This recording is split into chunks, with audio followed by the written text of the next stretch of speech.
Baiklah, di sini kami akan mempresentasikan laporan pengembangan instrumen tes dan non-tes pada mata kuliah evaluasi pembelajaran matematika yang diampu oleh Ibu Marianti Elvi, SPD, MPD. Dan presentasi ini disusun oleh Amira, Elisa Juliana, dan saya Selindri Azmita. Adapun topik yang akan dibahas pada kesempatan kali ini adalah yang pertama ada analisis validitas instrumen yang terdiri dari validasi logis, kemudian uji coba instrumen, kemudian validasi butir tes dan reliabilitas, kemudian beda instrumen tes, kemudian indeks kesukaran dan efektivitas option instrumen tes untuk soal pilihan ganda. Dan yang kedua akan dibahas pembahasan dengan subbab hasil analisis validitas logis, hasil analisis uji validitas reliabilitas, daya beda, indeks kesukaran, dan efektivitas option. Dan terakhir adalah kesimpulan. Yang pertama adalah analisis kualitas instrumen. Dapat dilihat dari PowerPoint di sana terdapat nomor 2, 3, 6, dan 9 nomor soal pilihan ganda. Nah, menurut validator menyebutkan bahwa secara keseluruhan penyusunan instrumen tes sudah bagus, hanya saja dalam penggunaan bahasa perlu ditingkatkan lagi agar narasi cerita pada soal penalaran mudah dipahami dan efektif. Kemudian serta logis. Selain itu, menurut validator, penelitian atau uji coba instrumen tes ini akan lebih berhasil jika diujikan dengan soal yang berkategori HOTS. Dan tadi saya sudah sebutkan ada beberapa soal yang menjadi koreksi dari validator, yaitu soal nomor 2. Validator mengatakan sebaiknya ubah menjadi nilai A dan B berturut-turut yang memenuhi persamaan. Dapat kita lihat bahwa soal pertama adalah nilai A dan B berturut-turut yang memenuhi dari A kurang B sama dengan 7 dan A tambah B sama dengan 5 adalah. Tentukan himpunan penyelesaian dari sistem persamaan P tambah 2Q sama dengan 4 dan 2P dikurang 3Q sama dengan 13 adalah. Nah, untuk komentar nomor 3 ini, untuk pilihan ganda biasanya jarang menggunakan kalimat perintah tentukan. Kemudian untuk soal nomor 6, menurut validator perlu diperbaiki narasinya atau cara penulisannya saja. Kemudian untuk nomor 9 juga sama, validator menyebutkan jika menyusul soal yang berkaitan dengan kontekstual maka harus logis dan masalah yang ditampilkan adalah real. Logika, tak jika Ibu Fitri akan membeli 1 kilo tapi dia mencari atau menanyakan kepada pedagang itu 3 kilo. Atau mungkin Bu Fitri bisa jadi menanyakan kepada orang lain bahwa harga 3 kilo itu berapa. Selanjutnya, validasi logis instrumen tes bagian soal uraian. Nah, dapat kita lihat dari tampilan di atas bahwa terdapat 2 soal yang dikomentari oleh validator, yaitu soal nomor 1 uraian dan soal nomor 4 uraian. Mari kita bahas yang soal nomor 1 uraian. Harga 4 buah permen A dan 3 buah permen B adalah 2.500. Sedangkan harga 2 permen A dan 7 permen B seharga 2.900. Berapakah harga 2 lusin permen A dan 4 lusin permen B? Selesaikan dengan metode eliminasi dan substitusi. Nah, menurut validator soal ini kurang tepat. Perbaiki narasinya karena tidak mungkin untuk membeli permen dengan satuan lusin. Yang kedua, pada soal nomor 4. Seorang pedagang yang menjual roti dengan berbagai rasa, yaitu rasa coklat dan rasa nanas. Pedagang ini menjual roti yang diperolehnya seharga 300.000. Harga 2 bungkus roti rasa nanas adalah 12.000 dan harga 3 roti rasa coklat adalah 45.000. Nah, di sini tidak logis jika harga roti 3 roti itu sekiranya 45.000. Terlalu mahal ya untuk dibeli kalau segitu harganya. Nah, jadi validator mengarahkan untuk merubah redaksi dari soal tersebut. Dan juga soal ini dianggap kurang nyambung antara kalimat satu dengan kalimat lainnya. Selanjutnya saya akan menjelaskan tentang analisis kualitas instrumen. Uji coba instrumen dilakukan kepada 20 tester, yang mana tester tersebut terdiri dari peserta didik kelas 8 dan kelas 9 SMP. Instrumen tes diuji cobakan kepada peserta didik yang sudah mempelajari materi SPLDP. Ini adalah tabel hasil uji coba validitas soal pilihan ganda. Nah, dari tabel tersebut, dari perhitungan tabel ini menunjukkan bahwa soal pilihan ganda yang terdiri dari 10 butir soal termasuk kriteria valid dan terdapat 2 butir soal yang tidak valid, yaitu soal nomor 1 dan soal nomor 4. Selanjutnya itu uji validitas soal uraian. Nah, dari tabel ini menunjukkan bahwa soal uraian yang terdiri dari 5 butir soal termasuk kriteria valid semuanya.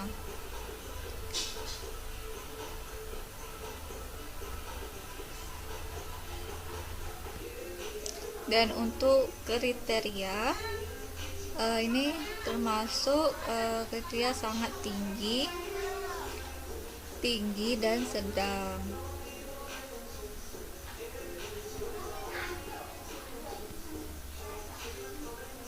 Selanjutnya itu uji validitas instrumen non-tes. Dari tabel perhitungan uji validitas instrumen non-tes, di sini menunjukkan bahwa validitas angka skala Tikap terdapat beberapa bukti pernyataan yang tidak valid, yaitu pernyataan pada nomor 4, 5, 7, 11, 13, 15, 18, dan 20, dan selebihnya valid.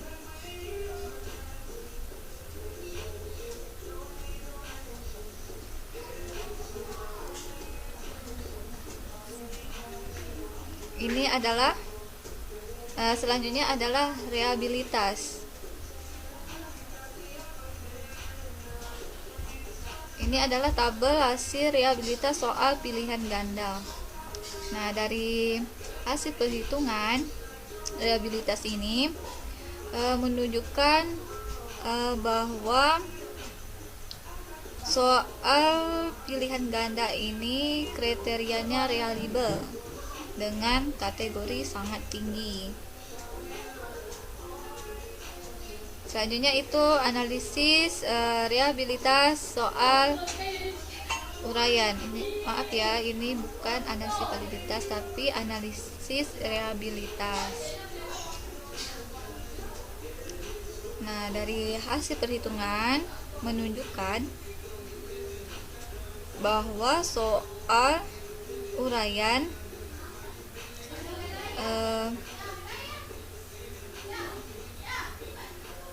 termasuk kriteria reliable. dan termasuk kategori sangat tinggi.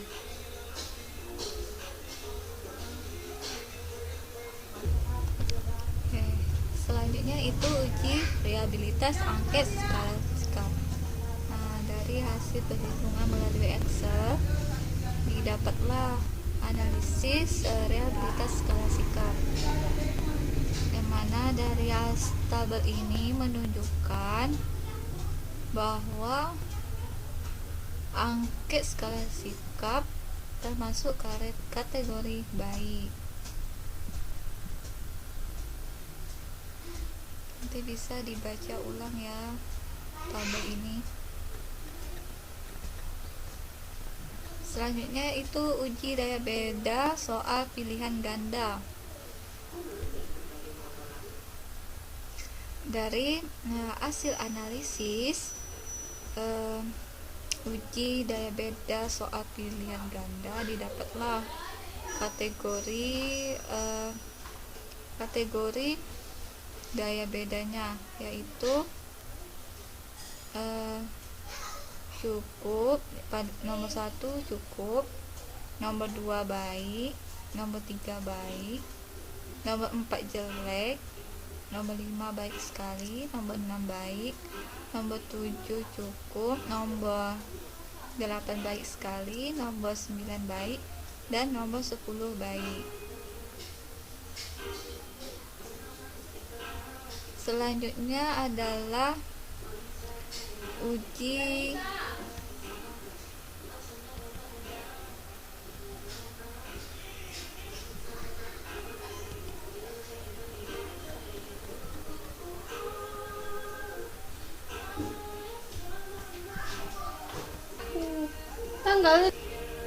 Selanjutnya adalah uji daya beda soal uraian.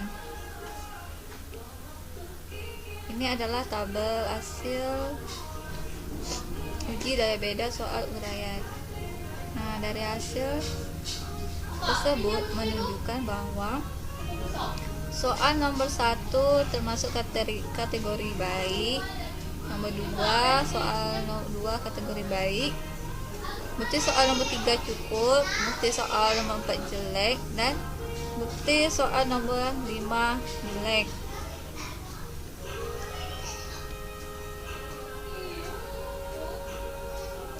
Ini adalah indeks kesukaran pilihan ganda.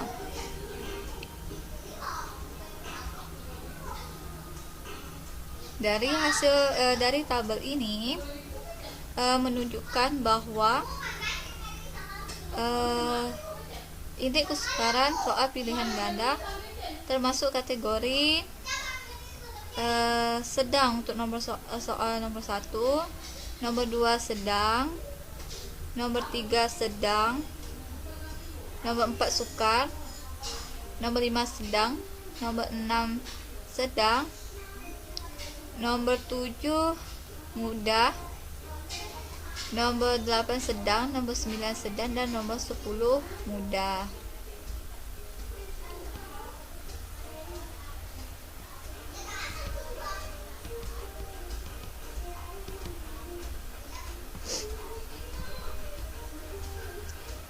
Selanjutnya adalah indeks kesukaran soal uraian. Nah, dari hasil perhitungan uji tingkat kesukaran soal uraian, di sini menunjukkan bahwa indeks kesukaran soal uraian termasuk kriteria sedang untuk soal nomor 1, nomor 2 suka, nomor 3 suka, nomor 4 suka, dan nomor 5 suka.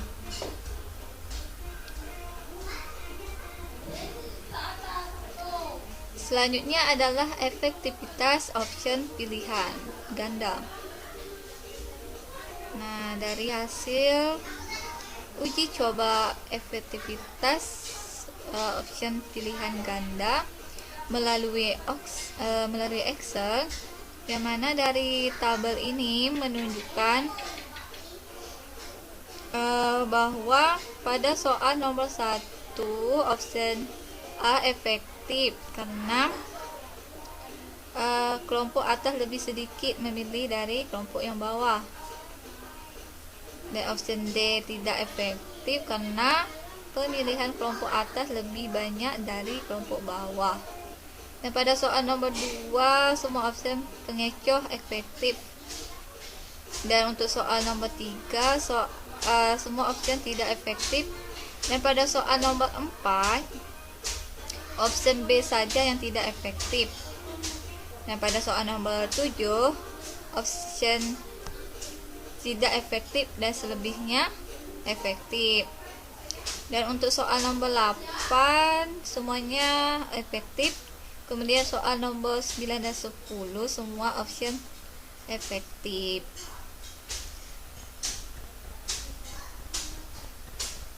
Baik, itu saja penjelasan dari saya. Selanjutnya akan dijelaskan oleh Elisa Juliana. Nah, selanjutnya saya akan membahas tentang pembahasan A. Hasil analisis validasi logis. Yang pertama yaitu hasil instrumen tes. Nah, menurut validator, secara keseluruhan penyusunan instrumen tes sudah bagus. Hanya saja dalam penggunaan bahasa perlu ditingkatkan lagi agar narasi cerita pada soal penalaran mudah dipahami dan efektif. Nah, secara logis, selain itu, menurut validator, penelitian atau uji coba instrumen tes ini akan lebih berhasil jika diuji cobakan dengan beberapa soal yang termasuk ke dalam kategori hot. Selanjutnya, untuk instrumen tes dengan bentuk pilihan ganda, terdapat 4 soal yang direvisi, yaitu soal nomor 2, nomor 5, nomor 6, dan nomor 9. Sedangkan untuk instrumen tes dengan bentuk uraian, ada 2 soal yang direvisi, yaitu soal nomor 1 dan nomor 4. Yang kedua yaitu hasil validasi logis instrumen non-tes.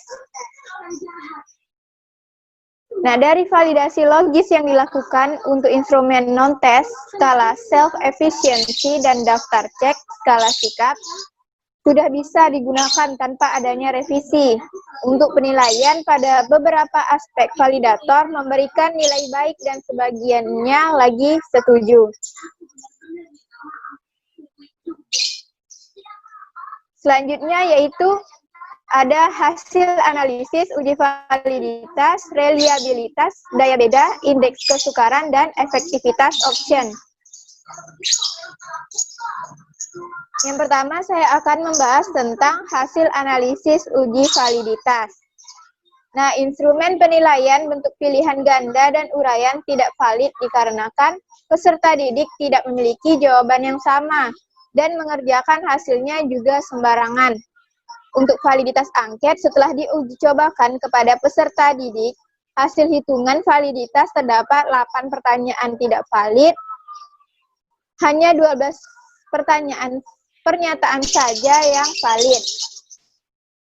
Akibatnya, tidak valid tersebut dikarenakan dengan peserta didik tidak konsisten kepada jawaban mereka sendiri dan kemungkinan ada beberapa faktor lain yang menyebabkan peserta didik itu tidak meyakinkan jawaban mereka. Nah, bisa jadi juga kondisi kesehatan peserta didik tersebut kurang enak badan, jadi dia kurang fokus untuk mengerjakan tugas tersebut. Nah, dan seharusnya setiap pernyataan mendapatkan skor 4. Jika tidak valid, maka soal tersebut tidak dapat digunakan lagi untuk tes tersebut. Yang kedua, saya akan membahas tentang hasil analisis reliabilitas. Untuk instrumen tes berbentuk pilihan ganda, setelah diuji cobakan dengan 20 testi, pengujian dengan memisahkan butir ganjil dan butir genap. Hasil perhitungannya masuk pada kategori sangat tinggi, sehingga instrumen pilihan ganda ini reliable.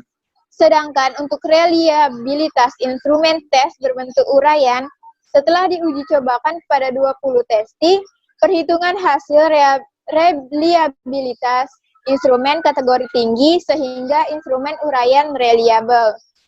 Selanjutnya untuk instrumen non-test. Setelah diuji cobakan kepada 20 testi, instrumen non-test skala sikap dilakukan perhitungan reliabilitas masuk ke dalam kategori baik, sehingga instrumen non-test skala sikap juga reliable, dikarenakan R hitung lebih besar daripada R tabel. Selanjutnya yaitu ada hasil analisis daya beda. Nah, perhitungan daya beda terbagi atas kelompok atas dan kelompok bawah. Hasil perhitungan daya beda pada pilihan ganda masuk pada kategori sangat baik, baik dan cukup, sehingga penggunaan daya beda antara kelompok ini sudah tepat, dan hasil butir soal antara testi kelompok atas dan bawah sudah sesuai. Untuk daya beda uraian, setelah dilakukan uji coba yang dilakukan dengan perhitungan daya beda soal uraian soal nomor 1 dan 2 ke dalam kategori baik, soal nomor 3 ke dalam kategori sedang, dan soal nomor 4 dan 5 jelek. Sehingga dari perhitungan daya beda kelompok atas dan bawah, soal nomor 4 dan soal nomor 5 tidak bisa digunakan sebagai alat untuk mengukur antara kelompok atas dan kelompok bawah. Kemudian saya akan membahas tentang hasil analisis uji validitas, reliabilitas, daya beda, indeks kesukaran, dan efektivitas option. Yang pertama yang akan dibahas yaitu hasil analisis tingkat kesukaran. Nah, pada soal pilihan ganda setelah dilakukan perhitungan hasil tingkat kesukarannya, 7 soal masuk ke dalam kategori sedang, 2 soal mudah, dan 1 soal sukar. Sehingga soal ini dilihat dari tingkat kesukarannya sudah sesuai dan layak digunakan. Hanya saja tidak sama rata dalam pembagian setiap kategorinya. Nah, ini perlu dipertimbangkan lagi, karena tidak semua peserta didik kemampuannya sama. Nah, pada soal uraian, telah dilakukan percobaan kepada testi, hasil perhitungan tingkat kesukarannya masuk kategori 1 soal sedang dan 4 soal sukar, sehingga soal ini tidak dapat digunakan seluruhnya untuk percobaan, karena setiap soal itu harus mencakup setiap kategori. Nah, pada soal nomor 1, option A efektif karena memilih kelompok atas lebih sedikit dari kelompok bawah. Option D tidak efektif karena pemilihan kelompok atas lebih banyak dari kelompok bawah. Pada soal nomor 2, semua option pengecoh efektif. Pada soal nomor 3, semua option tidak efektif. Pada soal nomor 4, option B saja tidak efektif. Pada soal nomor 5, option efektif. Pada soal nomor 7, option tidak efektif, selebihnya efektif. Nah, soal nomor 8, semua optionnya efektif. Kemudian soal nomor 9 dan soal nomor 10, semua optionnya efektif. Itu untuk hasil analisis efektivitas ya. Nah, selanjutnya yang terakhir yaitu ada kesimpulan. Kesimpulan dari analisis kualitas instrumen adalah perlu adanya perbaikan butir-butirnya agar semuanya valid, reliable, daya beda baik, dan kesukarannya normal. Dari instrumen tes dan non-tes, maka ada butir tes yang tidak bisa digunakan. Nah, ini saja presentasi dari kelompok kami.